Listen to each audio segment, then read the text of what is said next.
Bienvenue à la session scientifique du département de médecine familiale de l'Université d'Ottawa. La session se veut bilingue. Vous êtes invité à poser vos questions dans la langue de votre choix. Bonne session. Cette présentation sera enregistrée et disponible sur la chaîne YouTube du département de médecine familiale. En poursuivant la session, vous consentez à être enregistré si votre caméra ou microphone est activé. This session is being recorded and will be posted on the Department of Family Medicine YouTube channel. By continuing the session, you are consenting to be recorded if your camera or microphone is activated. Nous sommes réunis aujourd'hui à partir de nombreux endroits différents et dans un espace virtuel. Mais nous désirons commencer par reconnaître les terres sur lesquelles se trouve le département de médecine familiale de l'Université d'Ottawa, qui font partie du territoire traditionnel non cédé du peuple Anishinaabe algonquin. Nous vous invitons à réfléchir à votre propre emplacement au Canada par rapport au territoire où vous vous trouvez aujourd'hui. Nous reconnaissons aussi les gardiens des savoirs traditionnels, jeunes et âgés. Nous honorons leurs courageux dirigeants d'hier, d'aujourd'hui et de demain. Nimanajiananig, mamiwinini anishnabeg, ogo ka nagadawabandajig, iyo aki eko weshkad, akonongum egawikad ki migiwewaj. Nimanajiananig kakina anishnabeg undaje kaye ogog kakina eniagizijig, enikukamigak kanadang eje udapinagig endawajin udawang. We are gathered today from many different locations and in a virtual space, but we wish to begin by recognizing the land on which the Department of Family Medicine at the University of Ottawa is located, which is part of the traditional unceded territory of the Anishinaabe Algonquin people. We invite you to think about your own location in Canada in relation to the territory where you find yourself today. We also acknowledge the traditional knowledge keepers, both young and old, and we honor their courageous leaders, past, present, and future. Bienvenue. Welcome. My name is Doug Archibald, and I am the Director of Research and Innovation for the Department of Family Medicine, and it's with great pleasure that I invite you all here today to a very special edition of our Family Medicine Grand Rounds. It's a pleasure to introduce today's speakers. We have three in total. Our first is a very special guest, Dr. Claire Jackson, who's the Director for the Centre of Health System Reform and Integration at the University of Queensland, Australia. She's a professor in general practice and primary care reform and member of the general practice clinical unit in the Faculty of Medicine. Dr. Jackson has many honors and accolades, and I'll mention just a few of them today. So it's truly an honor to have her with us today. Dr. Jackson has been active in integrated care, innovation, education, and research since the early 90s. More recently, extensively involved in health services research and reform. Her description of the Beacon practice model, piloted at the Inala Primary Care, was adopted as both the clinical prototype for the Australian Association of Academic General Practitioners endorsed model for general practice superclinics, and the basis for the University of Queensland's successful $10 million superclinic tenders. Since then, Dr. Jackson has been a national driver in general practice capacity building, publishing and presenting widely on the topic, and sitting on the national advisory committees for recent health ministers. She has been the clinical director of $2.5 million Centers for Research Excellence in Primary Care Reform Awards, one exploring new models of integrated care between hospital and community, and then the other investigating the impact of researcher and end user co-creation on clinical quality, patient experience, governance, and models of care. Her current primary area of research interest is in health system and digital health reform, a topic on which she has published and presented internationally. She was the ministerial appointment to lead the National Review of After-Hours Primary Healthcare in 2014, and she has been the chair of the University of Queensland's highly successful International Healthcare Reform Conferences since 2000. In 2021, she was awarded a Member of the Order of Australia for services to primary health care reform and general practice medicine. Additionally, Dr. Jackson is a non-executive director of the Hospitals Contribution Fund of Australia, which is Australia's largest non-for-profit private health insurer, and chair of the Research Foundation. And finally, she was finalist in both the Research Australia and Telstra Business Women's Awards, and is the current president of the SertHEcon Prisoner of War Family and Friends of Queensland. I'll also introduce our next two speakers, our very own Dr. Sathya Karunathanan, who holds a PhD in epidemiology from McGill, and she's an assistant professor in the Interdisciplinary School of Health Sciences at the University of Ottawa. Her research focuses on frailty and physical function in older persons and the role of technology in improving access to healthcare. Dr. Arya Ragozar, is a postdoctoral fellow under the supervision of myself and Dr. Claire Liddy. Arya's background is in applied mathematics, and Arya did his PhD in natural language processing. His research interests are in the applications of natural language processing in medicine, and more specifically, he's interested in the use of NLP in digital health systems and medical education. So, as I said, I'll be moderating. So Dr. Jackson will be speaking first, and she'll be talking about applying implementation research to healthcare service innovations in general practice. So Dr. Jackson, please. So you've heard a little bit about our centre. It's 5 years old now, and it's based on a new concept for an academic team based around value co-creation. And that's where academics move outside their traditional role of hunting for funding for grants and writing publications and publishing widely to gain interest and reach, to academics becoming equal partners with powerful health service organisations to look at the wicked problems, to come together to look at the best evidence and the best intervention to try and make an impact on them, to work together to deliver the intervention, develop really high level cutting evaluation, and then translate what has been successful and pull back what has not worked and review that and create new research around that. So it gives researchers a temporal relationship with the sectors outside academia, and hopefully from our point of view, and certainly it's worked over the last 5 years, gives funding certainty and ongoing longevity to academics who are looking at health services research. So today I'd like to talk a little bit about the methodologies that we use around implementation research in our centre, and then also to look at two areas of exemplar.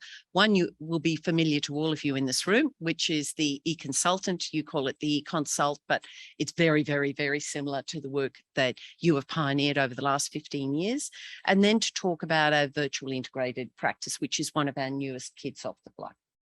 Lots of partnerships, state and federal government, key organisations across primary care, hospitals, international groups, Consumer Health Forum, and also our College of General Practitioners and Health Workforce Queensland have just joined. So very quickly, the three founding members, University of Queensland has standing as one of the 50 top universities in the world. So that was of great interest to our state government. The Mater Research Institute, similarly, is a research institute based around a big tertiary hospital, allowed us the opportunity to get the integration right. And Queensland Health has responsibility for public health care to 5 million Queenslanders and gave us the opportunity to scale. We're trying to look at a solution in a very competitive academic landscape where funding's very scarce and health services have far less part of the pie to traditionally. And we also want to try and future-proof the change that's in the system. You'd apply for a grant, you'd wait 12 months for it to be decided, and then the whole landscape to change, and you'd have to go back and redesign it. And our evaluation approach had to be academically sound to meet traditional academic metrics, but also is founded around quadruple aim and also that translational success and impact that I talked of previously. So I'm sure there's no one in this room that hasn't heard of implementation science and is not unaware of the explosion of interest around implementation science, particularly over the last 5 years. And that's because we've done great research internationally, but it takes so long for the rest of the world to use it. And unless people are using our research, there's very little benefit to the taxpayer in funding it. So the crux in implementation science is twofold. On the one hand, to identify barriers and enablers across a lot of contexts, providers, organisations, policy, and the individuals in treatment, as well as the clinicians delivering that. And then look at implementation strategies that overcome those barriers, enhance the enablers that are out there or perhaps unnoticed, and increase the uptake of evidence-based clinical innovation. And that's what our whole team is dedicated to. Implementation science now has a myriad of different journals, which is great for us. It gives us much more opportunity to publish our work. And we use a variety of different study designs. The one that I'll be talking about today is hybrid type 3 around our e-consultant work, which determines the feasibility of implementation strategy, whilst at the same time observing and gathering information on just how effective our intervention is. So there are lots and lots of different theories and models and framework around implementation science and implementation research. And you will see there a plethora, many of which that you have used or well aware of: REAIM, Proctor's, the CIFA, all of those are well published. But although each one on their own provided something that we could hang our hat on around implementation, we were still missing the boat on all the things that we wanted to achieve with using just one or two. And so the research I'd like to present today uses the implementation research logic model, which is quite fresh and new, which uses pipeline logic to integrate all those implementation science models, theories, and frameworks. So you can see here that on your left, we have a list of all the particular determinants that are appropriate to each of our interventions, the intervention characteristics, the inner and outer settings, the characteristics of the individuals that we're looking to influence, and the processes. And then as we move across to the right, we look at a set of strategies bespoke for our implementation, then the mechanisms that will allow us to deliver on that, and then finally, what are the outcomes of interest that we are searching? The intervention is never lost. It sits there at the bottom and is our guiding light.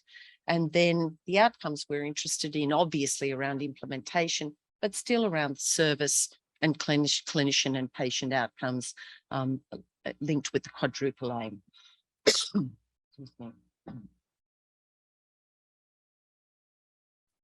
That allows us to look at the barriers and enablers, methods to promote, processes to affect a strategy, and then the overall effectiveness.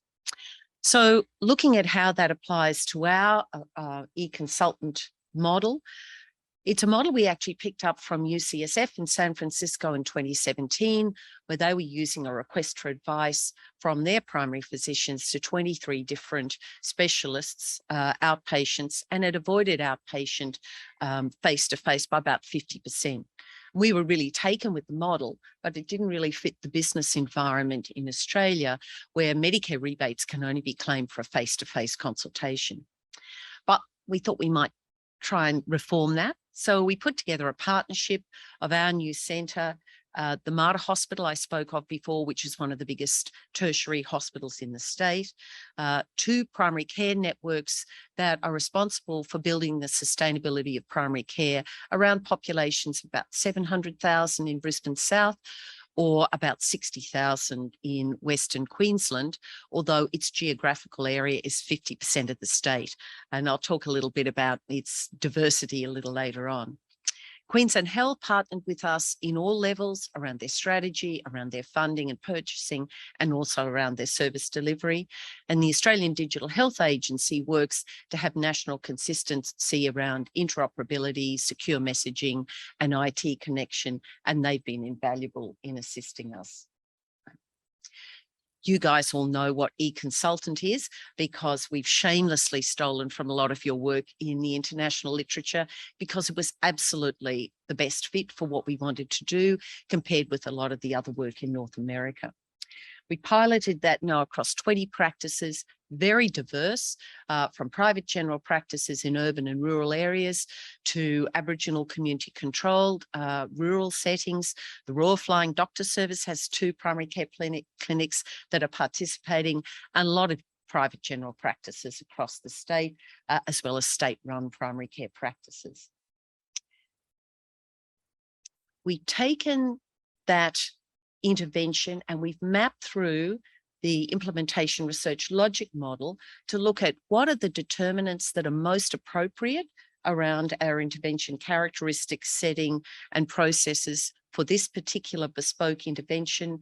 Then we've looked at our implementation strategies, the mechanisms we are to use, and then our hypothesized outcomes, both in implementation, service, and clinically. And you can see at the bottom there, we never lose sight of what our clinical intervention is and how we keep faithful to that.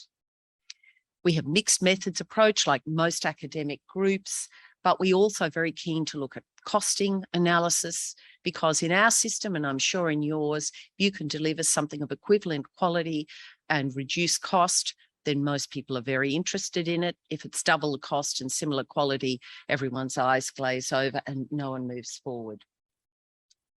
So we've steadily increased the implementation, not nearly to the 100,000 consultations per year, but through Ottawa, but we're slowly building and making sure that for each of the models of care in general practice primary care setting, this fits their business rules and sustainability. And I don't want to overstay my welcome, so I'll move quite quickly now. You can see there more females than males and an older population.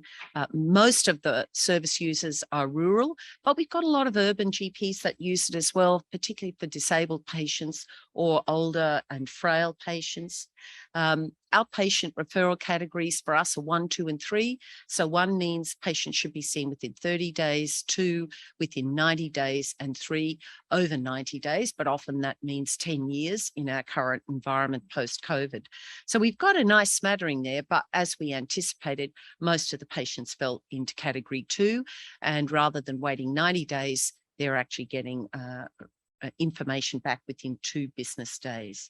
And the vast majority of our patients are new, but probably uniquely to us, most of them have got multiple comorbidities, and we have a lot of Indigenous patients who have heart failure, renal failure, diabetes, respiratory conditions, and often a lot of social related issues as well. So mean time from request for advice back to the GP is a couple of days. As I said, for the patient to receive that advice is a mean of 12 days by the time they're booked to come back, and the GP and their patient work in partnership to decide what of the advice will be implemented. It takes about 13 minutes to actually organise the request for advice, which is on par with what it would take a GP to send an outpatient referral. And it takes our specialists just under half an hour to take down the request for advice, look at all the comorbidities and background investigations, formulate their approach back, send that back, and then do the evaluation of the visit for us. Those that are recommended to go back and have a face-to-face outpatient visit is small, about 15%. Further information required in another 16% of patients. And for some, it's just not appropriate for a request for advice based on our specialist's opinion. And then you can see most of our e-consultant questions around diagnosis and management. And lots of them have multiple questions. It's okay, it's just slow. Survey feedback, and I'm sure this won't be new to anyone else in the room. The patients and clinicians think it fills an important gap. They love the speedy response. The patients aren't traveling long distances or denaturing whilst they're waiting for an opinion. And the GPs aren't playing phone tag all the time with specialists or trying to get their patient into a face-to-face appointment. And it's appropriate, it's straightforward, it's documented, so there's always a track record around what the advice is and who's acted on it. And it works very well from most of the software that private general practice use, but is very problematic in our state-run clinics. The enablers, which we're working to build as we build the program, can do it anytime from anywhere, whether it's a softball training for our specialists or whether it's first thing in the morning, just after they finish a row. It's not difficult to do a request for advice from the GPs. It follows the same business process. And we've got opinion leaders and champions that are really working to build its influence around the state. Two major barriers, which we're really baking into our ongoing work, is keeping it front of mind because it's only Gen Med. And so GPs are using it occasionally, but if we were offering it across 23 specialties, it would be very much front of mind. And GPs say they would use it a lot more. And trying to get the IT interoperability right and secure messaging with our state-run clinics is a real challenge, although our Aboriginal community controlled and Royal Flying Doctor Service are working very well. So our initial costing shows it's less than half the cost of a face-to-face outpatient, and that's excited our state government, who are now looking to really build request for advice much more meaningfully into our state systems. The strengths of it, it's based on a lot of the evidence that Claire and her team have collected over the last 10 years. And it's really helped us enormously with convincing the naysayers that this really has legs, it's not dangerous, and it can be done in Australia.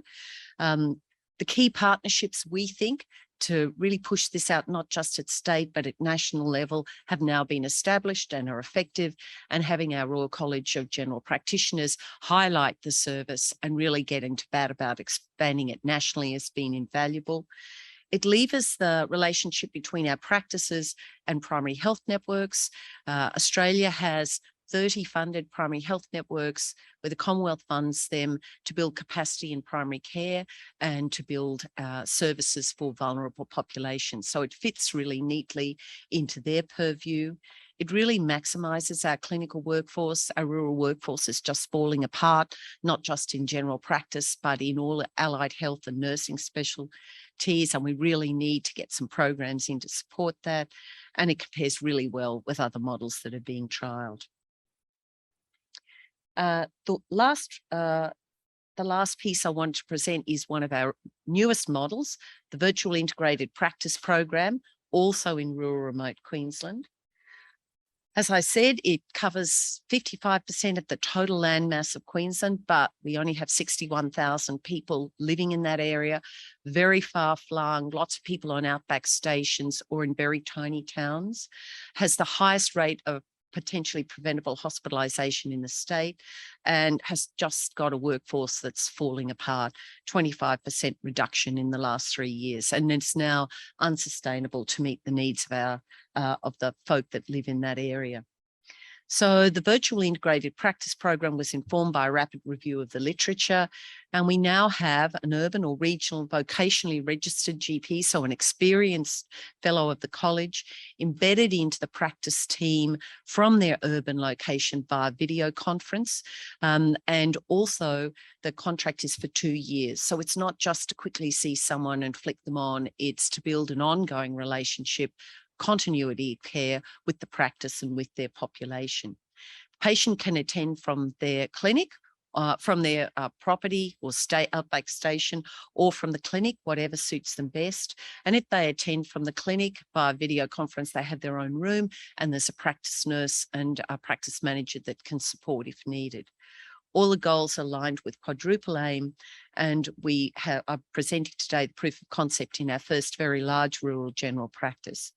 Again, focusing on quadruple aim, it's about our providers, benefit, patient benefit, better benefit to the health system in general, and around making sure that this is an efficient model of care and able to be sustained long term. When we first started, we thought that mostly the remote GP would be doing chronic disease management items or medication review, or maybe some mental health or antenatal consults. But amazingly, patients and the practice are very comfortable to be assessed via video conference for most of the regular general practice consultations. We call them item 23, so a consultation of 15 minutes or less on any particular topic. And when we unpack that, most of that is via video conference, although a small of that is around phone attendance or sometimes around work cover. But the vast majority of that is video conference for an acute condition. We put in for a national grant to really build this out to another 8 practices. We're really interested in looking at the booking data, looking further at quality and safety implications, drawing down much more on patient surveys around what is the benefit for them, and also to ensure that that continuity of care that we had hoped to bake into the model is really resonating with our patients, and also to look at qualitative interviews with our practice staff and GPs to build on the success of the intervention and understand the barriers and enables to further rollout. So finally, I'd like to thank you all so much for hosting me. It's just been a wonderful start to the day, and it's just whet my appetite for the rest of it. We love and are really enjoying across our whole team, adding you to our international partnership of network, and our team that are involved in international primary care health systems reform. I think our methodology offers a challenging but fascinating new approach to the traditional academic model, and our implementation research logic model, we are finding a lot of credence in being able to build in all those important issues around implementation science whilst not losing sight of our intervention in the centre. And there is no shortage of wicked problems for us to be working on with our partners. And we believe that academic input is critical to them maximising their resources and output. And finally, you must come down under and visit. So Queensland's the best part of Australia. It sits up there with the Great Barrier Reef and all the best beaches. So I'll be working on a program with Claire to make sure as many people as possible are able to continue our wonderful exchange. So thank you for the time. 10 to 12 minutes to ask questions of Dr. Jackson.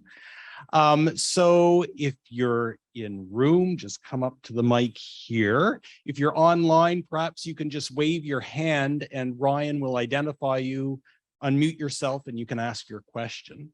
If you don't mind, Dr. Jackson, I'll take prerogative, please. 2 quick questions for you. The first one, in the original pilot of the 20 programs, when you're looking at question type, I noticed about 14% fell in that category of other. Yes. And I was just wondering what types of questions people were asking. So that's the first question. The second one is I'm really interested in the outreach to the Indigenous or the Aboriginal communities, and just wondering what early effects that you're seeing in terms of access to care. Yes. All right. So I'll take the first one first. Most of them were around musculoskeletal issues. So the general physician was asked a question where the GP might think there was an autoimmune or a rheumatoid related issue, but the consultant thought that was probably more musculoskeletal and outside her purview. That was the biggest one. And then others around vertigo, things that were possibly looked as if they might be CNS, but were, in her opinion, more ENT. They're quite subtle. And when we look back, we could see why the GP would have thought that maybe they would be able to get quite a useful input from the specialist. And then the second one, the Aboriginal community control sector is very well resourced human resources. So we have GPs in those centres, lots of Aboriginal health workers, allied health, a lot of fly in, fly out. But there is not great continuity, and sometimes the doctors and nurses there are quite young and inexperienced. So they've used this service a lot to bolster up the clinical support for those quite remote practitioners. And the Royal Flying Doctor Service similarly has quite a lot of young, enthusiastic young fellows, but again feel a long way away, unsure what investigations potentially to order. And so that's how they've been using our service. Excellent. Thank you very much. Hi, Dr. Jackson. Thank you so much for fascinating presentation. Lise Bierry, I'm one of the clinician investigators affiliated with the Department of Family Medicine. Also, I hold the chair in family medicine research for the University of Ottawa.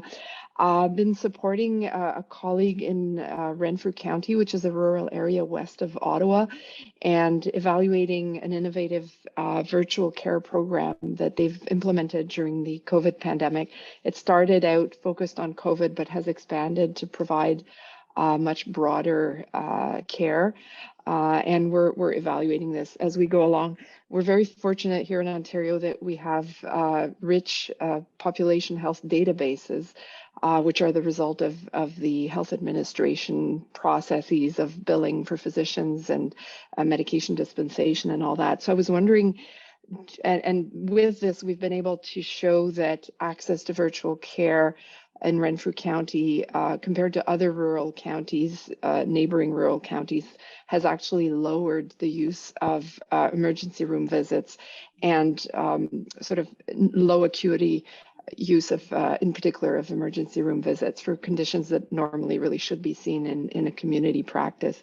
So I was wondering, what kind of data on a population level do you have, and have you been able to, or will you be looking at outcomes like emergency room visits, hospitalizations, mortality? Because it would be absolutely fascinating to compare this to what we're currently doing in Ontario. So you're much further along the line than we are. Our primary outcome is to just stem the tide of decreasing rural workforce and to try and keep general practitioners rurally. So I've visited the 2 sites, and both times 2 GPs had left in the week before. So really this is to try and give the remaining GPs hope that the cavalry is coming. There is the ability to have other people helping them, because it's that terrible cascade where a few people leave and then it's unsustainable for other people.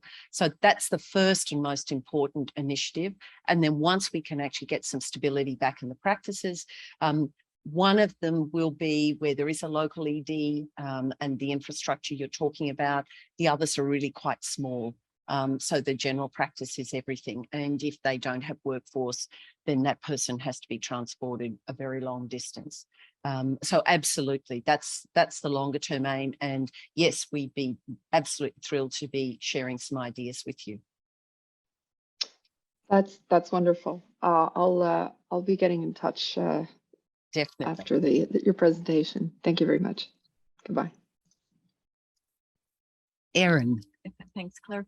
If I heard correctly, you said that the specialists evaluate while they're answering the question, or part of their task. Yes. We do a primary care provider survey when they close the case, but not a specialist survey. I just wondered if you could expand on that. Yes. So it's basically they chart their time, any quality and safety risks, their impressions of whether it was relevant, and it wasn't just dial a friend. One of the key criteria has got to meet our patient referral criteria rather than just being used informally.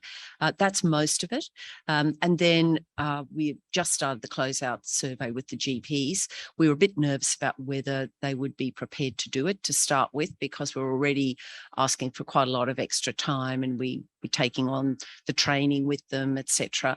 But they're really enjoying it. So yes, they're starting their closeout surveys. So thank you very much for that. That's been very useful too. Yeah, I'd love to see this, what you're asking the specialists. Yes. Maybe we could recreate that on some Definitely. scale. Definitely. Thank you. Well, thank you very much, Thank Dr. you. Jackson. So Arya and Safia, go ahead. All yours. Okay, so thank you for this opportunity to share our work. It's been a long time, I realized, since I gave a presentation standing, so this is great.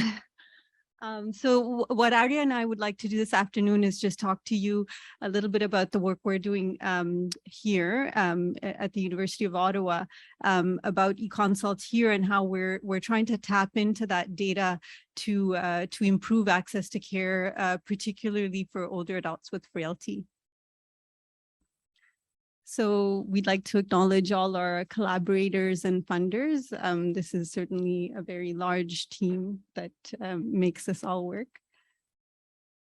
Okay, so just a quick note in case you're not familiar with eConsult in Ontario. So we have two services here, the Champlain Base eConsult, which was established over 10 years ago by Dr. Liddy, Dr. Keeley, and Amir Akam.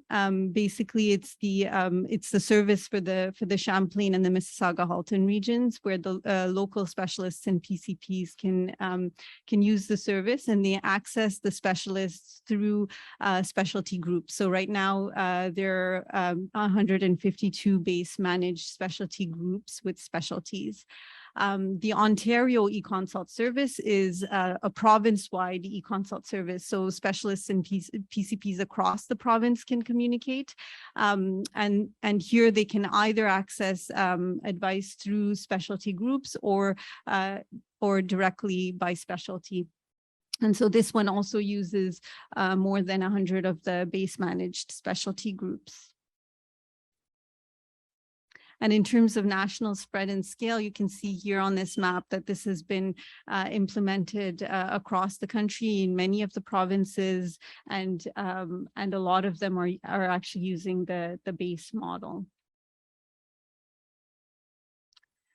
Now, in terms of volume, and this is where we're interested in the data and how we can use this to better understand what's going on. So here is in this graph, you see the number of cases that were submitted over the last year, ending in May of 2022. And we're seeing somewhere around 8,000 cases per month in Ontario. So that's the top line. And then the green and the red line represent the Ontario service, and then the Champlain Base service there at the bottom. So we've got quite a number of cases coming in on a monthly basis. And then when you look, scroll in more closely to see what an individual case will look like, this is what we have. I'm not going to read through it, but just to say that a PCP submits a question, they describe a patient, they may attach a report, and they ask the question. And then within a couple of days, usually the specialist will respond, having reviewed the description and the reports and so on. And then in this case, within the 5th day, the PCP has accepted the advice and closed the case. So what we look at when we see this is a lot of text data that provides the opportunity to better understand what the knowledge gaps may be, what specialist responses look like, and how care is being provided for specific groups. And I'll let Arya talk to you about how we might do that.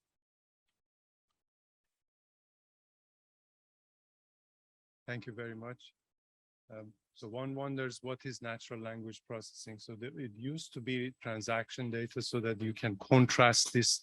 The research is going more towards the multimodal, which means that you may have video, visual artifacts, and also text. So natural language processing is the gulf between computer science, linguistic, and AI. And we process unstructured text or human language and analyze it. And you see the different subsections and activities. The big bubble, you see the translation, part of speech tagging. All of these steps and subtasks would help with the downstream, more elaborate tasks, such as conversational systems that you see understanding that you see in the context of conversational systems. On the right side, the natural language understanding and natural language generation are the coordination of two important tasks for a conversational system to function. You also see the examples of natural language processing at play when you do a Google search, or you buy books at Amazon because it's sensitive to the content of the book. And also Netflix recommend movies based on the reviews. So all there are natural language processing that are at play. A few examples that are more of a at the building block, for example, classification in natural language processing. You see an example on the right side that the media is classified in sports, entertainment, and politics and so forth. At the bottom right, you see an important NLP task that is sentiment analysis that is contributing to a lot of variety of different downstream tasks. And also on the left, you see the combination of medical language and medical text that are combined and then processed, and then as part of the training is brought into the vector space and mathematical models are applied. And then you have a scoring program that is parallel on the right side. You can apply to the unseen data and do predictions based on the historical data. And one wonders what is the definition of meaning, because that's what human does, and all these classifications are supposedly based on meaning. So one theory is on the top right. You see Wittgenstein is saying that a word by the company that it keeps. So it's alluding to a statistical approach to meaning that we model in mathematical form. So this is another example of the application of NLP, that you see the name entities are recognized on the left. Not only that, you see the type. So the same color is indicative of the same type of the name entities. For example, Trump is a person, Russia is a geopolitical entity, and dates are, numbers are some are dates or numerals and so forth. On the right side is this process flow high level of name entity recognition module, the tokenization that we take for granted, parsing the sentence and so forth. And we also identify the relations between entities. On the bottom right, you see an example of what we call semantic parsing, or template filling, that the chatbot is subject to the question of the weather, and it has to be able to identify the name entities so that behind the scene it can dynamically create the query against the weather database and bring it back to the user. So you see the location is highlighted, identified, and the time is identified, are required for a proper query against the weather data to bring it back to the user properly. So you can imagine that can be applied in the domain of health or anything else. Back to Sam. Great. So we talked about e-consult data and natural language processing, and now we want to see how we can use that for patients with frailty. So here at the bottom of the slide, you see what we mean by frailty. So we've got our spectrum of frailty, where on the one end we've got the healthy older adult, and on the other end the terminally ill. But in the middle we've got anything from mildly frail to severely frail. And these are the patients who might have difficulties with function, multiple chronic diseases, and are quite complex to manage. And what's interesting is that all these patients, regardless of where they are on the spectrum, their main touch point into the healthcare system is through their primary care provider. We also know that for the primary care provider, identifying frailty is a real challenge. It's time consuming, it's complex. And then managing those patients is also very difficult. Then there's real opportunity to connect through e-consult, the primary care provider, with the appropriate specialists, allied health professionals, and community services, so that they are able to then meet the needs of this complex population. So what we're proposing and what we've developed as a team is a program of research over a 5-year period. And this is through collaborative co-design, and it's a program that'll span across 3 provinces, so Ontario, New Brunswick, and Quebec. And it involves essentially in the first phase assessing the needs.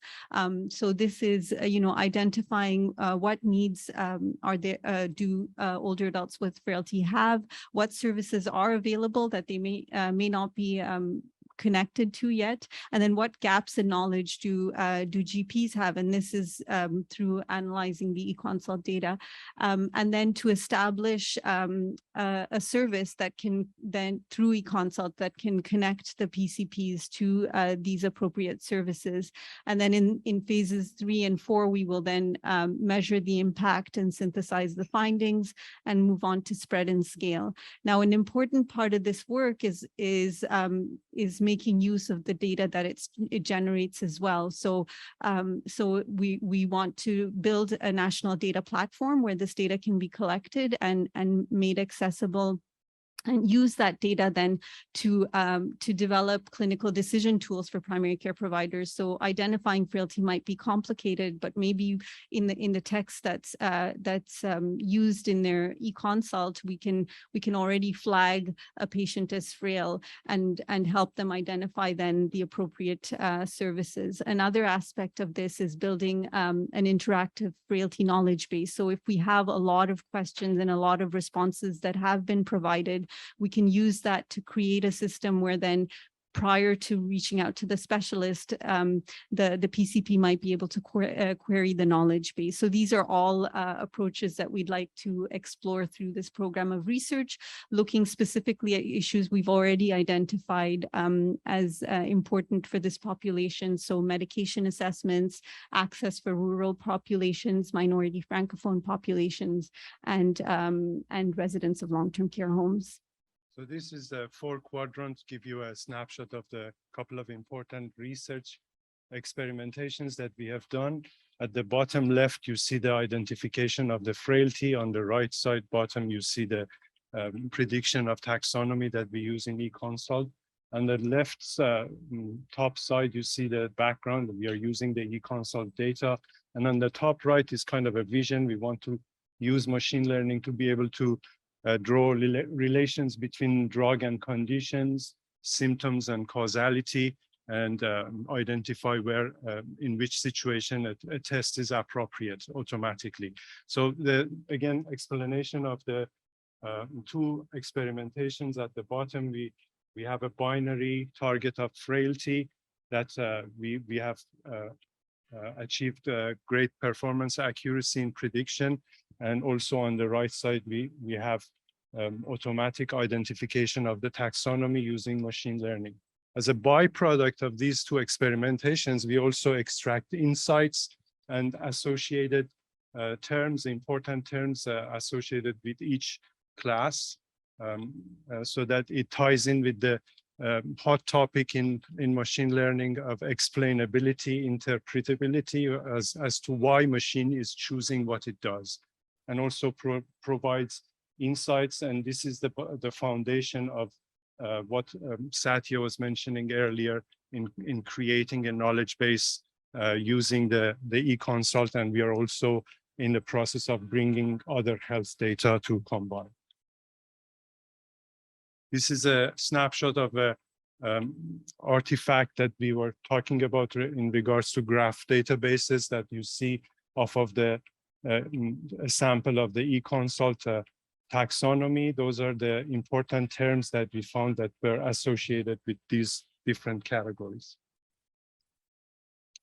Going forward, we want to be able to not only create the knowledge graph, we want to be able to do reasoning, automatic reasoning, and we also want to be able to draw some educational insights from these activities. And we also know that the frailty is more of a spectrum than a binary target. So we are planning to have continuous target variable for frailty. And also we are in the process of creating recommender engines for eConsult, so that like Satya was mentioning, the PCP can go through some iterations to get some insights and refine the question before they submit it to the specialist. Thank you very much. Thank you very much, Safia and Aria. We do have about 5 minutes for questions. Again, if you don't mind, I've got one to start, and it's for you, Aria. Just when you were talking about classifications, and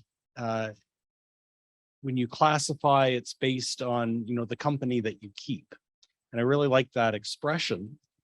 And I can see that for classifications of frailty, there are relatively few classifications. So I imagine the tagging would not be as detailed or complicated.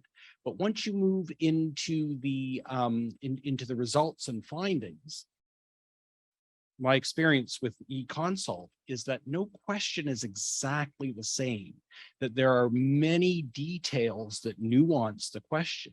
Therefore, the number of classifications and the number of tags would dramatically increase.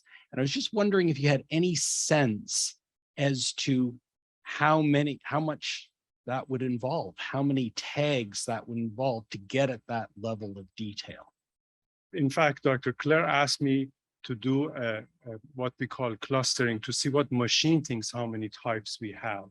And also a side comment regarding our taxonomy at the moment with eConsult is hierarchical. I only took 4 main ones, but we have more if we were to expand that.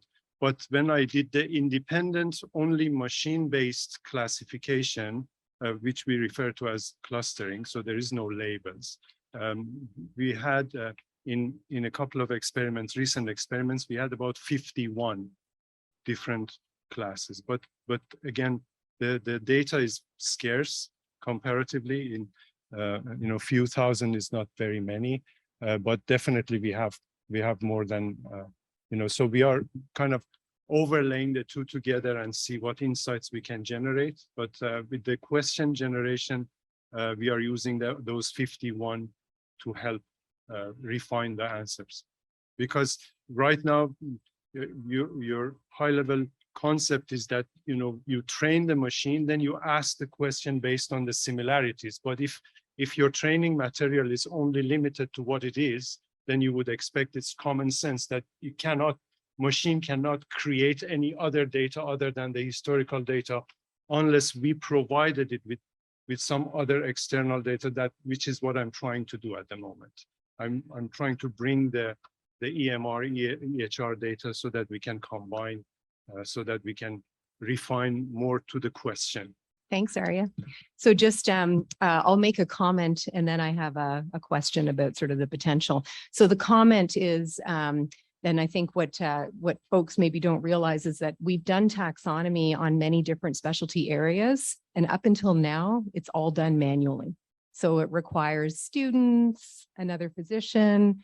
We're reviewing all the cases, and that is the amazing potential, I think, of what Arya and team bring to this is, if we can actually figure this out and teach the machine to do that type of analysis, then there's huge potential. So my question is, I know how long it takes if we take a specialty area and then we manually do the taxonomy. Well, Aaron probably knows more, like we're talking several months to more than a year. That's right. To review all those cases, we do 100, so when you're running these and you ran it for the data set that we gave you, how long does it take? So it doesn't take much, so we can automatically do that. Yeah. So a few minutes. Once we have the score, but after the training, it's a kind of a batch mode. You do the training, which may take longer, but once you have the scoring program, it would be a matter of seconds to do the predictions on the data. Yeah, if that's what you're asking. That's exactly what I'm asking. So I think this is a really good example for those who are sort of thinking about ideas and just starting new research to see sort of what you need to do at the beginning to then get some of your ideas going. And this is really very much in a test, stage, and we're just seeing what's going to work. But for those of you who are clinicians and use eConsult, you could see the huge potential. And one of the big areas I think for frailty is not only quickly, divide, like maybe it's a pharmaceutical or medication question, and then it's actually going to flip you, here's the guidance. But we think that one of the hypotheses is on the community resource piece, that often your patients, when you're a primary care provider, you don't know what's out there, and there are a lot of services that you haven't necessarily tapped into. And if you can quickly identify, oh, frail person, here are, right away, some of the resources that you could immediately refer your patient to. And that could be done extremely quickly through natural language processing techniques. So huge potential. Sathya, did you want to add anything in terms of, you briefly mentioned, why do family doctors not actually use the clinical frailty score and frailty assessments? That's all there. We really don't use that in practice. Do you want to comment on that? Yeah, absolutely. I mean, there's a time issue. There's a which score to use issue. There's just, it's so complicated, and they come in. And when we did do like an initial analysis of a subset of patients that the PCP identified as frail, what we found is they are still treating them very much as disease specific or organ specific questions, and targeting their questions to those organ specific specialists. And whereas a majority of questions, or a large part of the questions, are drug related, they still go to the specialist rather than the pharmaceutical experts that are on the. So it's interesting to see where they're going, and I think there is opportunity once we understand the patterns to sort of help guide that as well. It's not just providing it, but help guide where they're going so that they can get better advice. In terms of looking at frailty and talking to someone without any clinical training or experience whatsoever, when you are looking at something that isn't necessarily a specific diagnosis, but can encapsulate a wide range of diagnoses and consequent needs, how are you ensuring that you're getting all those cases of frail individuals from the data set? Yeah, this is a huge challenge and something that we're working on. So as a first step, I mentioned we used the ones that the PCPs use the term frail.